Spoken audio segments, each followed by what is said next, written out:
할렐루야. 할렐루야. 우리 기독교는 소망의 종교입니다. 그래서 우리 기독교는 소망을 전파하고 가르치고 있습니다. 전도하러 나가게 되면 전도할 때 무슨 말을 던지는가 하면 예수 그리스도는 영원한 우리에게 소망이 되십니다. 그러면서 전도를 시작하게 됩니다.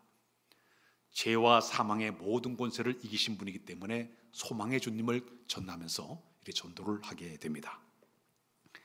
그래서 우리 그리스도인들이 신앙생활을 해나가면서 이 소망이 있어야만이 우리의 삶 가운데 어떤 고난과 역경과 시련이 다가와도 요동하지 아니하고 이겨낼 수가 있을 것입니다.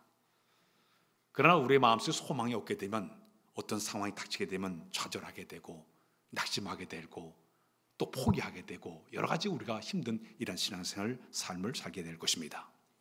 신앙 자체가 고난을 희망으로 바꾸는 엄청난 에너지가 있게 됩니다.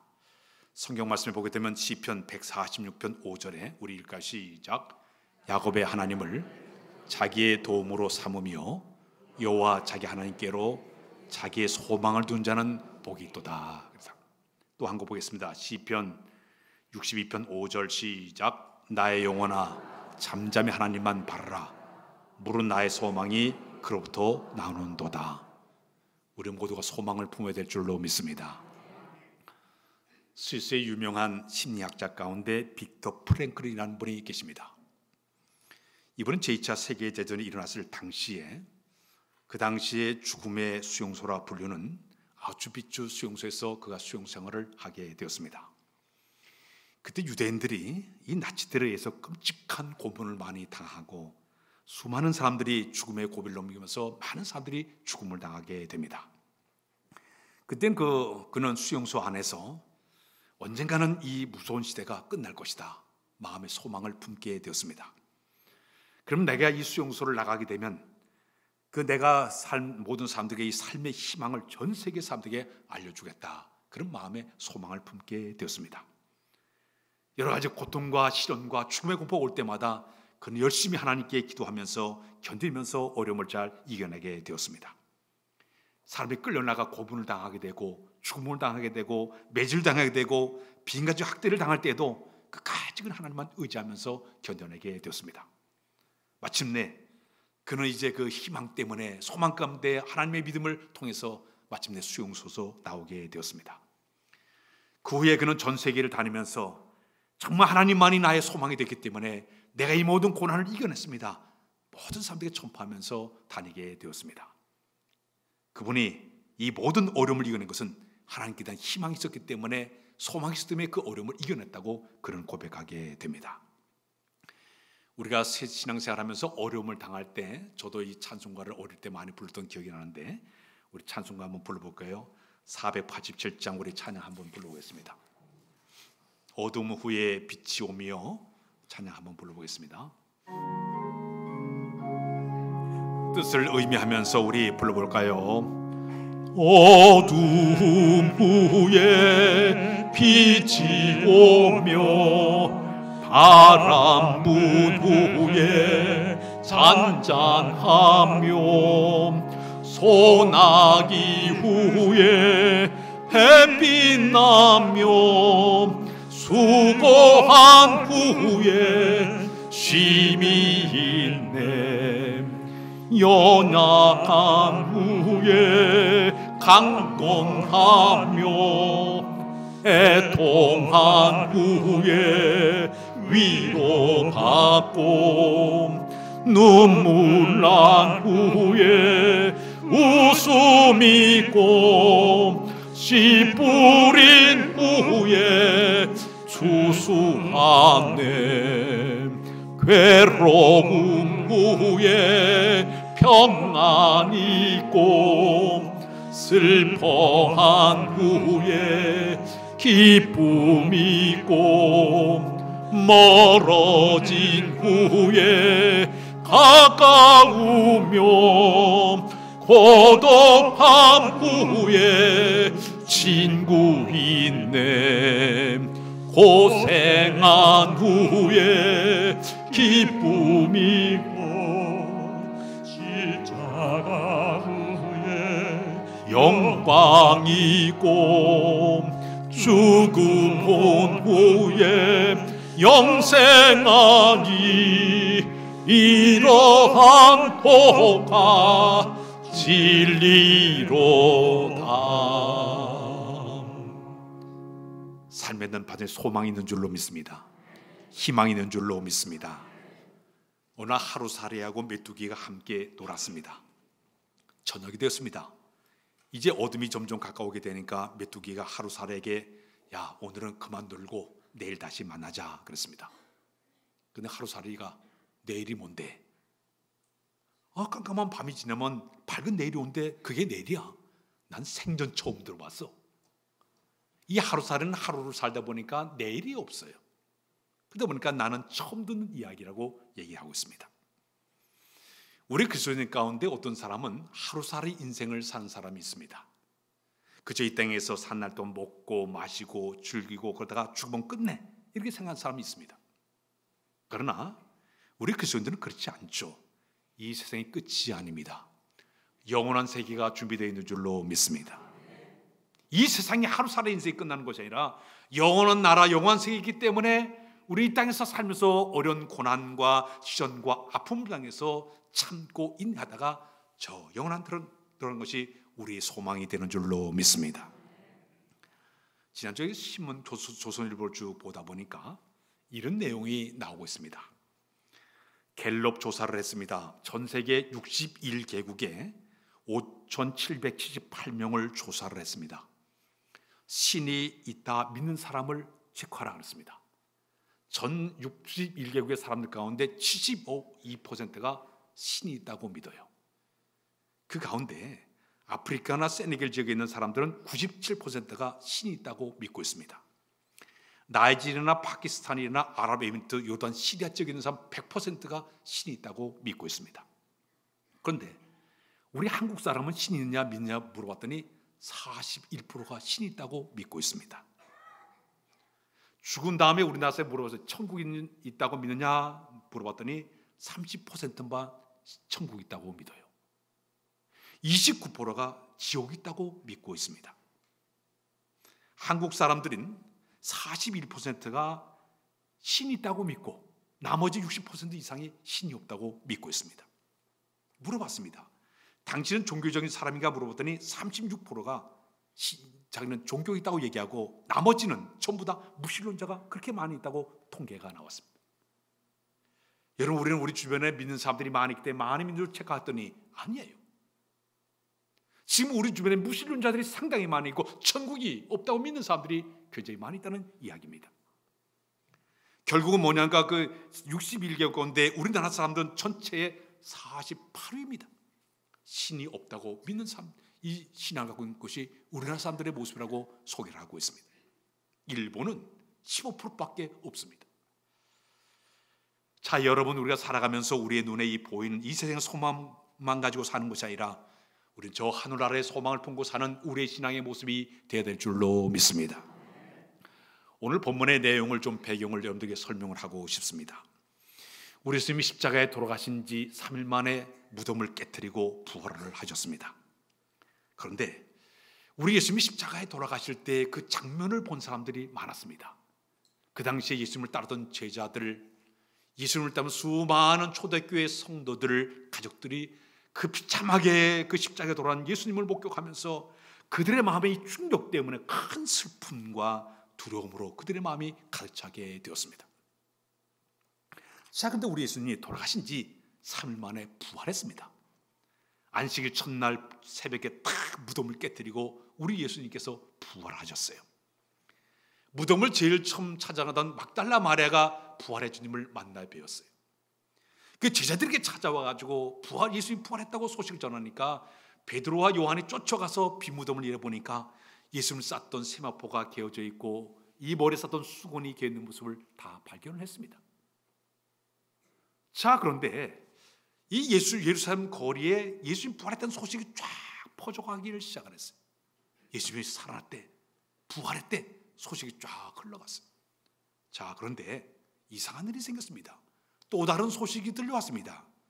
당시 종교 지도자들이 그 무덤을 지키는 병사들에게 돈을 주면서 거짓말을 유포했습니다.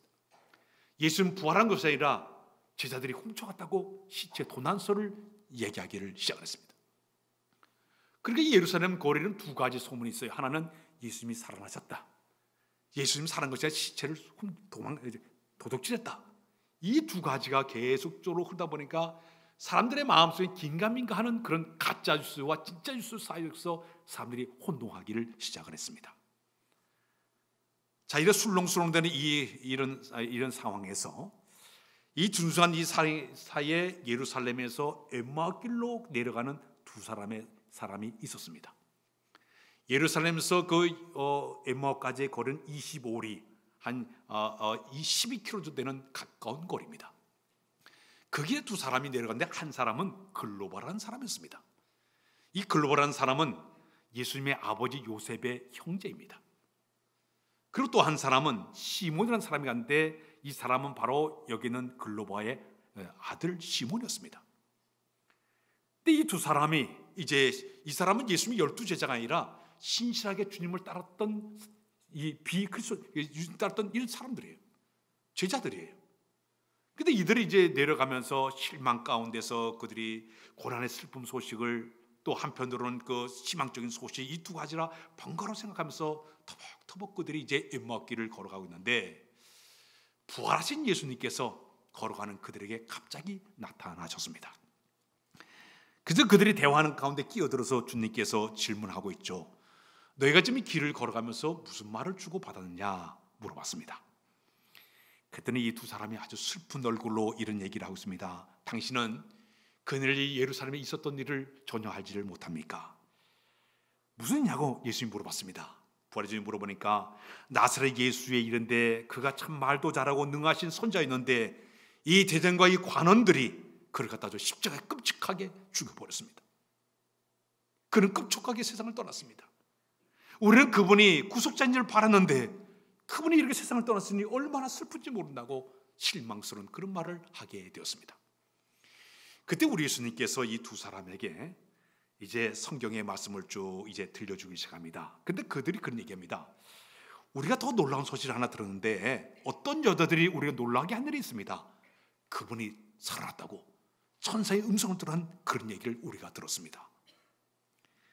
그러면서 하는 얘기가 그들이 가서 실제로 무덤을 다 확인했는데 과연 그분이 살았다는 소문도 있습니다. 근데 우리는 부활의 주님을 전혀 보질 못했습니다 하고 이야기를 하게 되었습니다. 주님이 얼마나 기가 막히겠습니까? 지금 부활의 주님이 옆에 있는데 이 두 사람이 전혀 모르는 거예요. 함께 있는데도 모르는 거예요. 그래서 우리 예수님께서 그들을 꾸짖으면서 미련하고 선자들의 많은 것을 더디 믿는 자들아 그러면서 모세와 선지자 및 성경의 구약 성경을 전부 이야기하면서 거기 부활의 주님이 다시 살아난 것을 그들에게 성경 말씀을 쭉 풀어서 이해해 주게 되었습니다. 한 마을에 이르게 되었습니다. 그때 우리 예수님과 함께 그 두 명의 사람이 함께 식사를 나누게 되었습니다. 그때 우리 주님께서 떡을 가지고 축사를 하는데 갑자기 그대 눈이 확 밝아졌어요. 보니까 부활의 주님이. 그런데 우리 주님께서 순식간에 사라지고 말았습니다. 자, 이 두 명의 사람 부활의 주님 만남에 있고 슬픔과 절망과 낙심에 빠진 사람이 순식간에 목격하고 그들이 일어나서 예루살렘을 뛰어 들어가는 그 모습을 이 배경에서 이야기를 하고 있습니다. 오늘 여러분 부활의 주님이 그들의 곁에 있는데도 이 두 사람들이 왜 주님을 바라보지 못했을까요? 왜 깨닫지를 못했을까요? 첫 번째 이유는 정신적인 충격이 너무 크기 때문에 그런 결과를 따라갈까요? 정신적인 충격이 너무 컸다. 우리 사람들의 마음은 신비하게 하나님이 창조해 놓으셨습니다. 우리 마음의 방에 누가 먼저 들어오냐에 따라 가지고 마음의 상태가 달라져 버립니다. 만약 우리 마음속에 절망과 낙심의 그 마음이 먼저 확 들어와서 우리 마음을 지배하게 되면 모든 것이 다 절망스럽게 보입니다. 모든 것을 다 포기하는 마음으로 바라보게 됩니다. 그러나 희망과 소망의 마음이 먼저 확 들어와서 우리 마음을 딱 의지에 앉게 되면 모든 것이 다 희망적으로 보이게 되었습니다. 이게 하나님의 창조의 원리예요. 근데 이 두 제자는 자기가 그렇게 따랐던 스승이었고 구세주가 처참하게 십자가 죽은 모습을 바라보면서 얼마나 마음의 충격을 많이 받았는지 몰라요. 그 충격이 부활의 주님이 그 옆에 왔는데도 불구하고 전혀 그들이 알지를 못하고 있다는 사실이에요. 오늘 많은 사람들이 신앙생활을 하면서도 그 마음이 극도로 의심과 염려와 절망과 낙심이 그들의 마음을 지배하게 되면요, 아무리 내가 신앙생활을 오래 해도 믿음을 갖지를 못합니다. 신앙이 성장하지를 못합니다. 온전한 신앙의 삶을 살지 못하는 안타까운 일이 벌어지게 되는 것입니다. 염려병도 있다. 염려라는 얘기가 메린네오라는 뜻인데 이 말은 깨부순다, 갈라서긴다는 의미를 가지고 있습니다. 내 마음의 염려가 점점 많아지게 되면요, 내 모든 믿음의 상태가 흔들리게 돼요. 깨어지게 돼요. 부서지게 되어 있습니다. 지금 여기 두 명의 제자는 극도의 슬픔과 충격 때문에 정신이 혼란한 이 마음이 부활의 주님이 그 옆에 있음에도 불구하고 전혀 발견을 못해요. 깨닫지를 못해요. 우리가 잘 아는 사도 바울을 보게 되면 사도 바울은 신약성경 27권 가운데 반 13권의 책을 쓴 사람이에요. 그런데 이 사도 바울이 부활의 주님을 만나기 전에는 어떤 사람이었습니까? 기독교인을 잡아다가 옥에 가두고 고문하고 죽이는 앞장섰던 사람이었어요. 그는 그 당시에 기독교를 믿는 모든 사람들이 전부 이단처럼 보였습니다. 자기 율법을 공부했기 때문에 율법 신앙이 있다 보니까, 바리새인 신앙이 있다 보니까요, 그들 모두가 다 이단처럼 보였기 때문에 오히려 기독교인을 잡아 죽이는 것이 하나님께 충성인 줄 알았어요.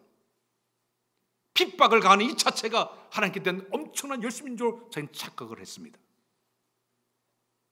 그래서 그는 기독교인들을 박해를 하고 교회들을 말살시킨 것이 이것이 하나님께 대한 충성이다, 이런 마음을 가지고 기독교인들을 잡아주는 앞장섰던 사람이 바로 이 사도 바울이지 않았습니까?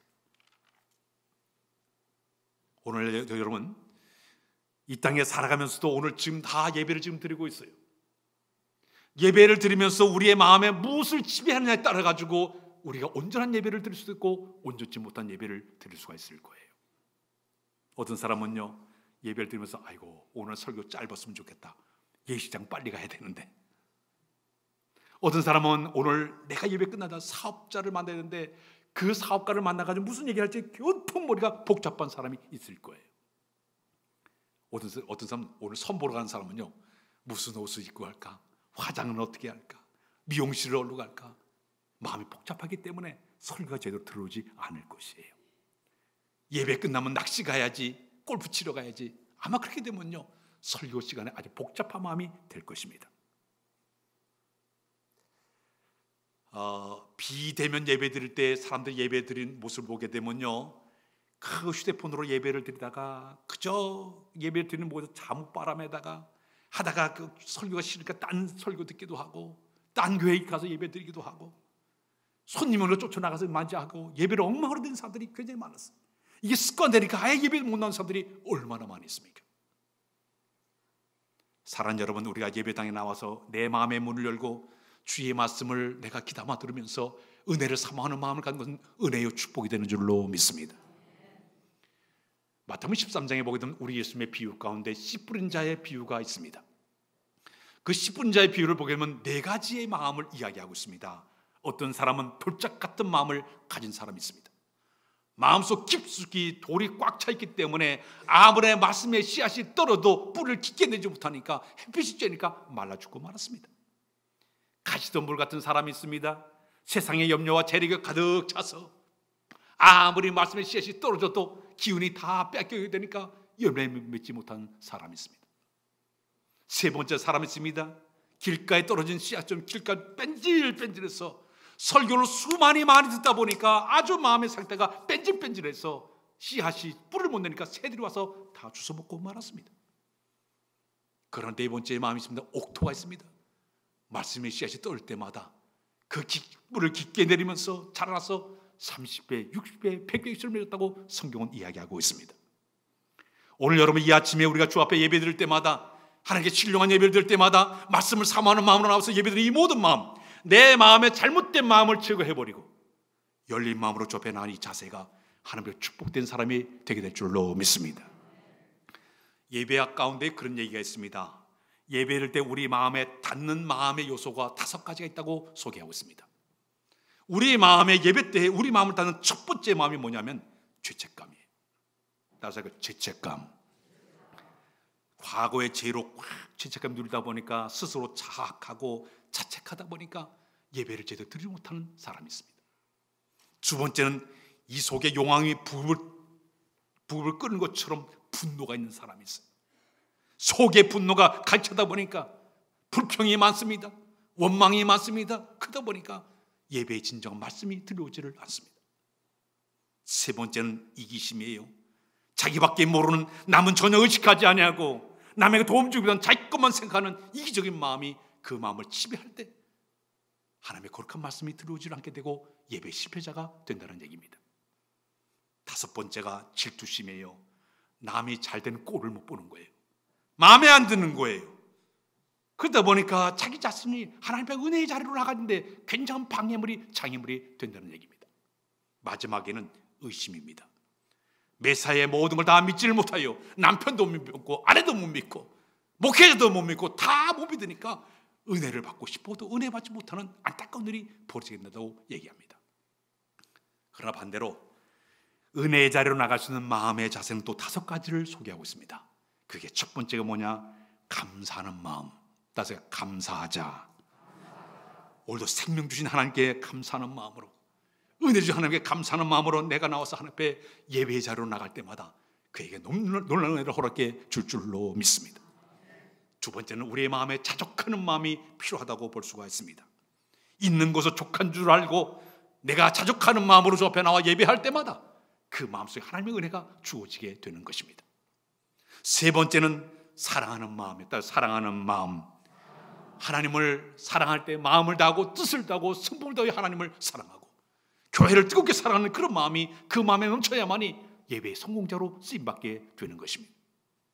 네 번째는 우리에게 필요한 게 믿음의 마음. 따질까요? 믿음의 마음. 히브리서 11장 6절에 하나님께 나아간 자는 반드시 그가 계신 것과 자기를 찾는 자들에게 상 주시심을 믿어야 할지니라. 이 믿음을 가지고 주 앞에 나가야 예배의 성공자로 주님을 만나 뵙게 되는 것입니다. 마지막에는 소망을 갖고 사는 사람이에요. 주께서 우리에게 주신 참된 소망을 우리의 마음에 담고 주 앞에 예배드릴 때마다 그는 성공적인 예배자요 주님께 주신 하나님의 은혜를 받는 사람이 되게 될 줄로 믿습니다. 오늘 이 아침에 여러분들의 마음에 모든 빗장을 다 풀었고 빗장을 풀어놓고 하나님과 나 사이 영적인 주파수를 쫙 맞춰놓고 그 주신 은혜를 내가 흡족히 받아서 영적으로 재충전받는 여러분의 모습이 되어야 될 줄로 믿습니다. 요즘 전기차 보니까 탁 코드를 꽂아가지고 전기를 갖다 충전하지 않습니까? 이 주일 예배 이 자체가 하나님의 거룩한 은혜를 통해서 충전받아서 내가 세상 속에 들어가서 넉넉히 승리하는 여러분들의 모습이 다 되시기를 바랍니다. 이 두 명의 제자는 정신이 충격이 너무 강하다 보니까 부활의 주님이 여기 계신데도 불구하고 그를 발견하지 못하는 안타까운 일이 벌어지고 말았어요. 저는 바라기를 오늘 부활의 주님 이 자리에 같이 예배드리고 있어요. 근데 어떤 분은 부활의 주님을 만나 뵙고 기쁨으로 감사 예배를 드리는데 어떤 사람은 부활의 주님을 전혀 발견하지 못해요. 함께 있는데도 이것처럼 안타까운 일이 어디 있겠습니까? 우리가 주님과 진정한 만남 갖는 예배가 되어야 될 줄로 믿습니다. 두 번째는 따스할까? 영의 눈을 뜨자. 다시 영의 눈을 뜨자. 우리 사람들은 세 개의 눈을 가지고 살아가고 있습니다. 첫 번째 눈은 육의 눈이에요. 이건 부모로부터 물려받은 눈이에요. 저는 늘 안경 안 쓴 사람들이 왜 이렇게 부러운지 몰라요. 안경 쓰니까 왜 그래 불편한지 몰라. 겨울에 그냥 힘이 서려가지고 앞을 보지도 못하고. 빨리 좀 눈이 좀 잘 봤으면 좋겠다. 얼마나 꿈을 맞이가는지 몰라요. 육신의 눈이 있습니다. 두 번째 눈이 시만이라고 해서 마음의 눈이 있습니다. 형사들이 오랫동안 경험을 통해서 교육을 통해서 상대방을 이렇게 보면 대충 범죄인을 알지 않습니까?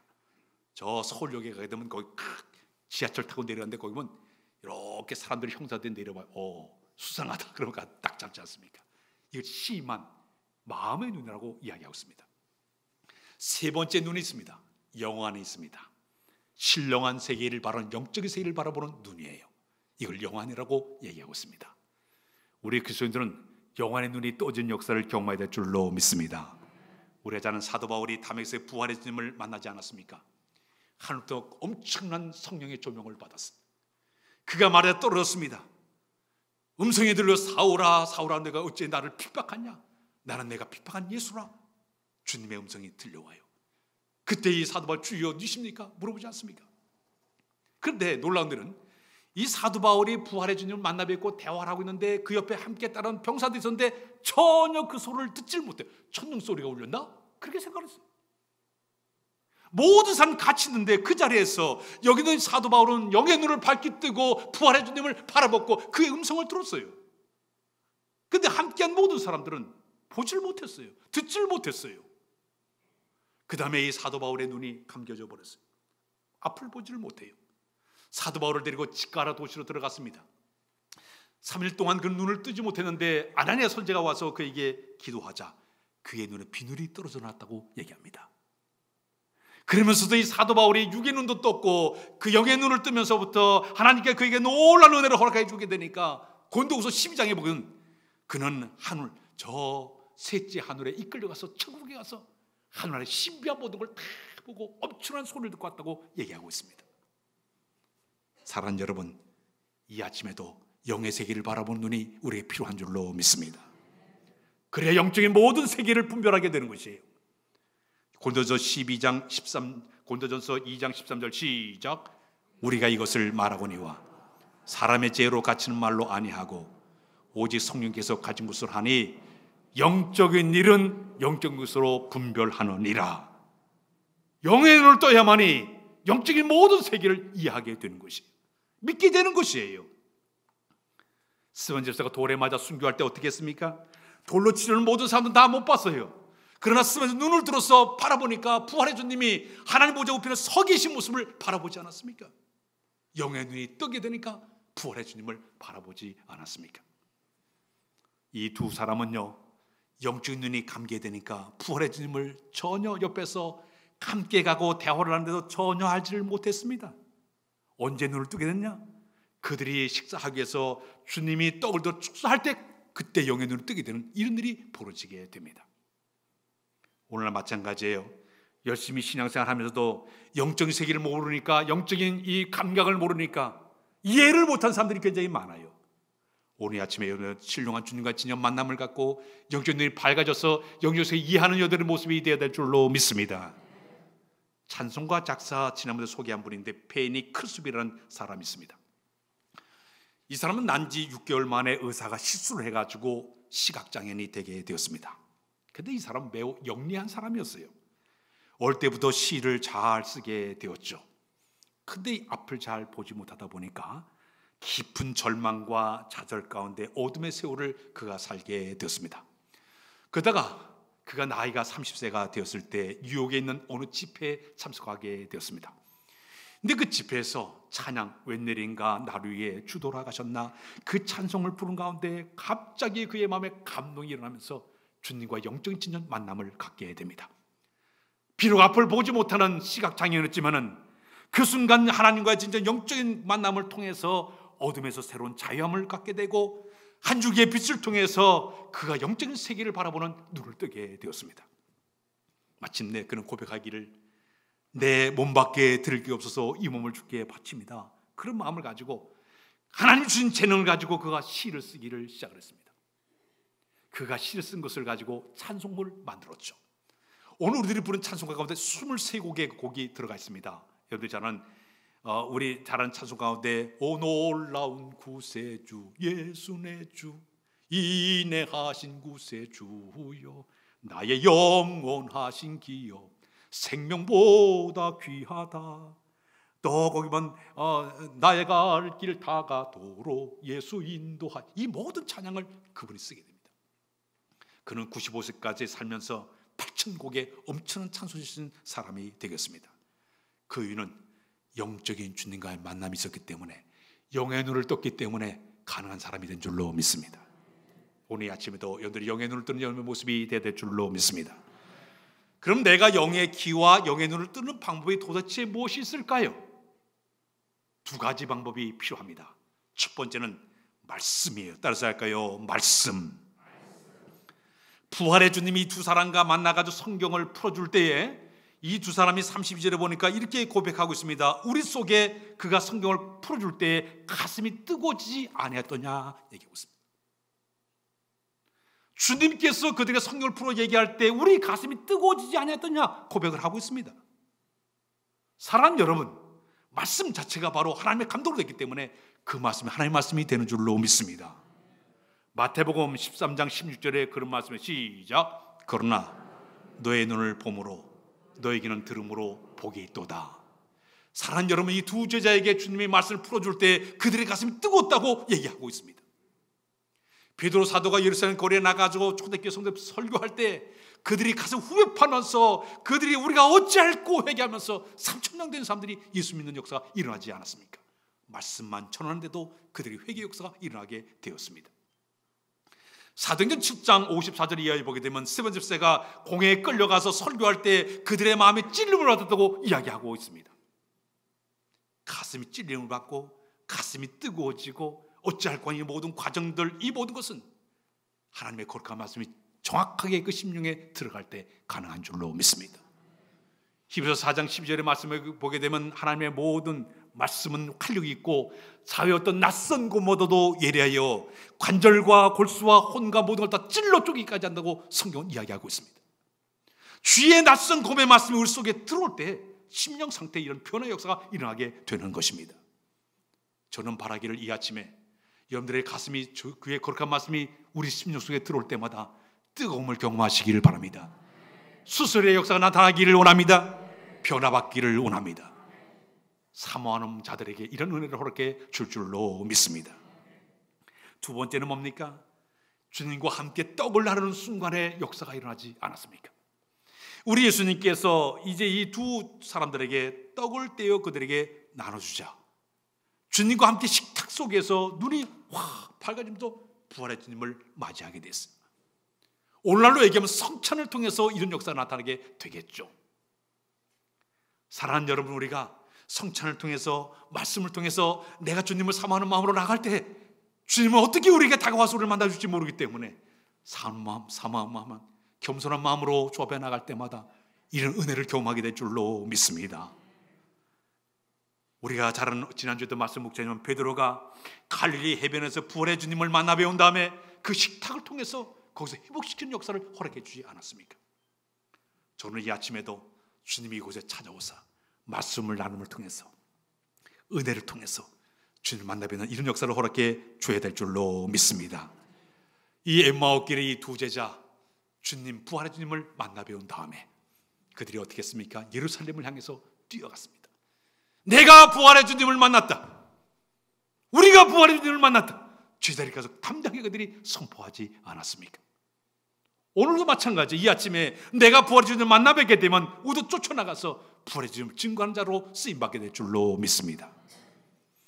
지난주에는 아침에 제가 유튜브를 보다가 이제 새롭게 하소서 제 아내와 함께 은혜 나는 그 이야기를 이렇게 듣게 되었습니다. 그 이야기가 너무 은혜스러워가지고 우리 교회 누구에게 제가 보내서 한번 은혜 나누라고 제가 보내주기도 했습니다. 거기 뭔 우리나라에 올챙이 송 알아요? 어떻게 불러 처음에? 개울가에 올챙이 한 마디 꾸물꾸물 올 때 그 노랫말을 만든 분이에요. 이분이 누군가 하면 윤현진이라는 대표 되시는 분이에요. 그 노래 하나 만들어가지고 그걸 듣는 사람, 그걸 카피한 사람 돈을 엄청나게 이분이 번다고 합니다. 근데 이분이 원래 어떤 분이었는가 하면 4대째 신앙을 이어받았던 사람이라고 그래요. 10살 때부터 교회 가서 교회 열심히 반주를 하면서 교회 봉사를 하면서 30대까지는 자기는 교회 안 가면 죽는 줄 알았대요. 정말 교회를 열심히 섬겼어요. 그러다가 결혼하면서 출산하면서부터 점점 주님과 멀어지기를 시작했습니다. 신앙을 접었어요. 그러면서 그가 이제 미국으로 유학을 해가지고 7년 동안 하나님과 관계를 끊고 미국에 갔는데 미국에 너무 외로운 거예요. 그래서 한쪽에 보니까 교회를 가면 한국 사람들 만나니까 할 수 없이 자기가 교회를 찾아갔더니 또 쭉 열심히 내니까 교회 반주자로 세워주더라는 거예요. 그래서 그곳에 가서 반주를 쭉 이렇게 하는데 어느 날 새신자반에서 그 성경 공부 가운데 특별히 태초에 하나님이 천지를 창조하시니라 그 말씀을 딱 읽는데 갑자기 마음에 감동이 솟아오기를 시작했다. 집에서 태초에 전에는 성경을 그렇게 봤는데 몰랐는데 갑자기 태초에 하나님이 천지를 창조해 그 말씀 하나가 자기 속에 강하게 와서 부딪히기를 시작했습니다. 순간적으로 하나님과 영적인 만남을 가졌대요. 그가 피아노 앞에 앉았는데 그 옆에 갑자기 누가 나타난가 하면 피아노 앞에 빛으로 오신 주님이 그 옆에 찾아왔더라는 거예요. 그런 다음에 주님께서 하시는 말씀이 뭐라는가 하면 그 주님께서 모든 만물이 하나님의 사랑으로 시작이 되었다. 그러면서 너로부터 흘러가길 원한다. 한마디로 툭 던지고 사라졌다는 거예요. 그 짧은 순간에 5분간의 영적인 주님과의 만남을 갖고 변화를 받아가지고 7년 동안 신앙생활을 하지 못하고 엉망으로 샀던 자기를 다 정리해버리고 열심히 그가 신앙생활을 하게 되었어요. 근데 그가 받은 은혜가 그날 주님과 진정 영적인 만남을 갖고 울기 시작하는데 21일 동안은 매일매일 눈물밖에 나오는 게 없더래요. 자기는 박사 코스를 받아버렸는데 학교도 못 갈 정도로 21일 동안 철저하게 눈물로 회개하면서 7년 동안 자기가 주님을 떠난 것을 회개하면서 눈물로 회개하게 됩니다. 그 후에 영적인 변화를 받고 회개접하고 마침내 하나님께 쓰임받아가지고 지금 한국에서 그 후에 모든 간증을 여러분들 집에 가서 보시면 될 텐데 그 후에 그는 힘 콘센트라는 것을 만들어서 뮤지컬 번개탄이라고 하는 그것을 만들어가지고 지금 엄청나게 유명한 사람으로 쓰임받고 있습니다. 아무리 내가 신앙생활을 오래 한다 하더라도 교회 열심히 다닌다 하더라도 주님과 만남이 없으면 아무런 소용이 없어요. 영적인 주님과 진짜 만남이 있어야만이 이런 변화의 역사를 우리가 경험하게 될 줄로 믿습니다. 부활의 주님이 이 주에 같이 예배드리고 있어요. 근데 내가 부활의 주님이 왔는데도 불구하고 만나지 못하고 돌아간다고 가정해 보십시오. 예배의 실패자가 될 수밖에 없을 거예요. 그러나 부활의 주님 이곳에 와서 함께 예배할 때 그분과 진정한 만남을 가질 때 우리의 삶에 놀라운 변화를 일으키게 될 줄로 믿습니다. 두 제자처럼 말씀 가운데 성장 가운데 주님을 만나 배우는 것처럼 매일 예배 가운데 여러분들이 주님과 만남의 시간을 갖는 여러분들 다 되시길 주의 이름으로 부탁드립니다. 기도합니다. 하나님, 영적 진정한 주님과의 만남을 갖기를 원합니다. 주께서 진히 우리를 찾아와서 만나주시고 새롭게 하여 주어서 뜨거운 마음으로 주를 섬겨나가는 우리 모두로 인도하여 주옵소서. 여인은 뜨거워 영적인 세계를 발견하기를 원하오니 우리 각자의 신령한 세계를 바라보게 하시고 주님과 진정 만남 갖도록 인도하여 주옵소서. 예수 그리스도의 이름으로 기도하옵나이다. 아멘.